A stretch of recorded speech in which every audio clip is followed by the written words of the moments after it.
Hello everyone, I am Mohammad Shoaib and today we are going to start our new topic that is discovery of proton. जैसे कि हम जानते हैं कि एक एटम के सेंटर में एक न्यूक्लियस होता है और न्यूक्लियस में हमारे पास न्यूट्रॉन और प्रोटॉन होते हैं और बाहर ऑर्बिट्स में जो रिवॉल्व कर रहे होते हैं उन्हें हम इलेक्ट्रॉन कहते हैं। तो लास्ट लेक्चर में हमने यही डिस्कस किया था कि इलेक्ट्रॉन क्या हैं और उनको किस तरह से और किसने डिस्कवर किया था। तो अगर आपने लास्ट वीडियो वॉच नहीं की तो सबसे पहले जाके वो वीडियो वॉच करें, तब जाके आप इस लेक्चर को अच्छे से अंडरस्टैंड कर सकेंगे। हमने लास्ट लेक्चर में देखा था कि इलेक्ट्रॉन के ऊपर नेगेटिव चार्ज होता है और इनको जे थॉमसन ने डिस्कवर किया था। आज हम बेसिकली जो टॉपिक कवर करने वाले हैं वो डिस्कवरी ऑफ प्रोटॉन। जैसे कि हम जानते हैं कि एक एटम एज अ होल हमारे पास एक न्यूट्रल पार्टिकल है। इट मीन्स उसमें जितने भी हमारे पास इलेक्ट्रॉन होंगे मीन्स के नेगेटिव चार्जेस होंगे, उतने ही प्रोटॉन मीन्स के पॉजिटिव चार्जेस होंगे। आज बेसिकली हम इसी टॉपिक को कवर करेंगे कि प्रोटॉन्स किस तरह से डिस्कवर हुए थे। और अगर आप इस लेक्चर की पावर पॉइंट की स्लाइड्स डाउनलोड करना चाहते हैं तो इसका लिंक मैंने इसी वीडियो के डिस्क्रिप्शन में प्रोवाइड कर दिया है। आप वहां से जाके ईज़िली इनको डाउनलोड कर सकते हैं और अपने पर्सनल एम्स के लिए इसको यूज़ कर सकते हैं। चलें, let's get started. Discovery of proton. Basically the proton was discovered by the Goldstein ने इन पार्टिकल्स को डिस्कवर किया था। He repeated the experiment with a discharge tube by using a perforated cathode. Basically जैसे हमने डिस्कवरी ऑफ इलेक्ट्रॉन में देखा था उसने उसी ही जो एक्सपेरिमेंट था उसी को रिपीट किया। बस डिफरेंस इतना था कि हमने लास्ट एक्सपेरिमेंट में देखा था कि हमने जो इलेक्ट्रोड यूज़ किए थे वो जस्ट मेटल के थे और इसमें इसने जो इलेक्ट्रोड यूज़ किए वो परफोरेटेड कैथोड थे और परफोरेटेड हमारे पास एनोड थे। परफोरेटेड कैथोड का मतलब ये है कि इसने अपने एक्सपेरिमेंट में जो कैथोड और एनोड यूज़ किए थे उनमें होल्स थे, इसलिए इनको हम परफोरेटेड कैथोड या परफोरेटेड एनोड बोलते हैं। Existence of positively charged particles was shown using the anode rays। जैसे ही लास्ट लेक्चर में हमने देखा था कि कैथोड से कुछ रेज निकली थी, एनोड की तरफ गई थी। क्योंकि एनोड के ऊपर हमारे पास पॉजिटिव चार्ज था इसलिए हमने कहा था, जो लास्ट लेक्चर में हमने कहा था कि जो रेज हमारी कैथोड से निकली हैं उनके ऊपर नेगेटिव चार्ज है। बाद में उन्हीं नेगेटिव चार्जेस को हमने इलेक्ट्रॉन का नाम दिया था। इसी तरह उसी वक्त ये भी देखा गया था कि कुछ रेज एनोड से कैथोड की तरफ भी जा रही होती हैं।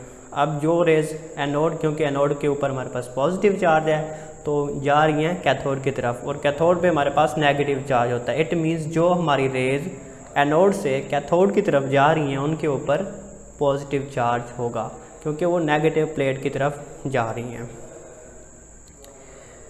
बाद में हमने क्या किया था, फिर हमने कुछ मटेरियल प्लेस कर दिया था इस ट्यूब के साइड्स पे। इस कैथोड के ऊपर भी हमने यहाँ पे ट्यूब पे मटेरियल एक प्रोवाइड कर दिया था और इस साइड पे भी हमने कोई ना कोई मटेरियल की कोटिंग कर दी थी। जैसे ये रेज आती हैं इस मटेरियल के साथ स्ट्राइक करते हैं तो कुछ ना कुछ हमें ग्लो मिलता है। इस केस में हमें एक रेड ग्लो मिलता है। जैसे ही हमारे पास एनोड की रेज कैथोड से गुजर के इस मटेरियल के साथ स्ट्राइक करते हैं तो हमें रेड ग्लो मिलता है। Red glow is due to anode particles. वो किसकी वजह से है? वही एनोड पार्टिकल्स जो हमारे एनोड से निकल कर आए हैं। Which passes through the perforated cathode, जो कैथोड से गुजरते हैं और and strike with the wall of the tube, और इस ट्यूब की वॉल से टकराते हैं। जिसे हमने क्या किया हुआ है, कैथोड की साइड से टकराते हैं तो हमें रेड ग्लो मिलता है। ये सेटअप था बेसिकली हमारा। दो हमने इलेक्ट्रोड यूज़ किए थे, एक हमारे पास एनोड था, दूसरा हमारे पास कैथोड था। दोनों परफोरेटेड थे, इट मीन्स दोनों में होल्स थे। ये परफोरेटेड कैथोड है और ये हमारे पास परफोरेटेड एनोड है। इसी तरह जैसे ही हमारी एनोड से रेज निकली कुछ इस तरह से, जैसे ही हमारी इस एनोड से कुछ रेज निकली तो ये इन होल्स, इन परफोरेटेड होल से निकल कर आगे हमारा एक मटेरियल पड़ा था उसके साथ स्ट्राइक किया तो हमें रेड ग्लो मिला। Red colour fluorescence observe due to the anode rays. इन्हीं एनोड रेज की वजह से ये हमने रेड कलर ऑब्जर्व किया। इसी तरह कुछ रेज हमारी निकल के जा रही थी इस कैथोड से एनोड की तरफ। उनकी डायरेक्शन इस कैथोड से एनोड की तरफ थी। जैसे ये परफोरेटेड एनोड से गुजर के आके एक मटेरियल था, फ्लोरेसेंस मटेरियल, उसके साथ स्ट्राइक किया तो हमें ग्रीनिश ग्लो मिला। तो green colour fluorescence observe due to the cathode rays, तो हमने इसको नाम दिया कि ये जो हमारा ग्रीनिश कलर आया है ये जस्ट हमारी कैथोड रेज की वजह से आया है। अब इनकी कुछ ऑब्जर्वेशंस हमने इस एक्सपेरिमेंट से क्या क्या ऑब्ज़र्व किया, क्या क्या हमें इनकी प्रॉपर्टीज़ मिली, वो डिस्कस करते हैं। हमने ये देखा कि anode rays possess positive charge, कि एनोड रेज है इनके ऊपर क्या है, पॉजिटिव चार्ज है, क्योंकि ये एनोड से निकलती हैं और कैथोड की तरफ जाती हैं।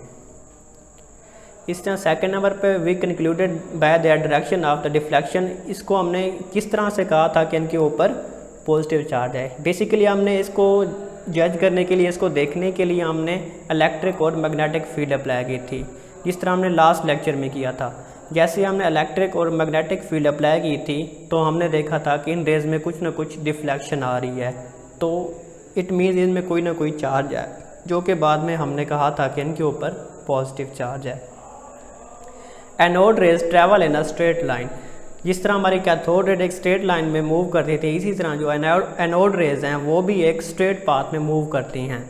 इन द एब्सेंस ऑफ, अगर हम तब तक स्ट्रेट पाथ में ये मूव करती रहेंगी जब तक हम कोई भी फील्ड, एक्सटर्नल फील्ड, इलेक्ट्रिक या मैग्नेटिक फील्ड अप्लाई नहीं करेंगे। जैसे ही हम उनके ऊपर इलेक्ट्रिक या मैग्नेटिक फील्ड अप्लाई करेंगे तो उनका पाथ चेंज हो जाएगा, वो डिफ्लेक्ट हो जाएंगी। फिर थर्ड पार्ट है charge to mass ratio of the canal rays, जो हमारे पास एनोड रेज है इनका दूसरा नाम हमारे पास कैनाल रेज भी है, is different for the different gases.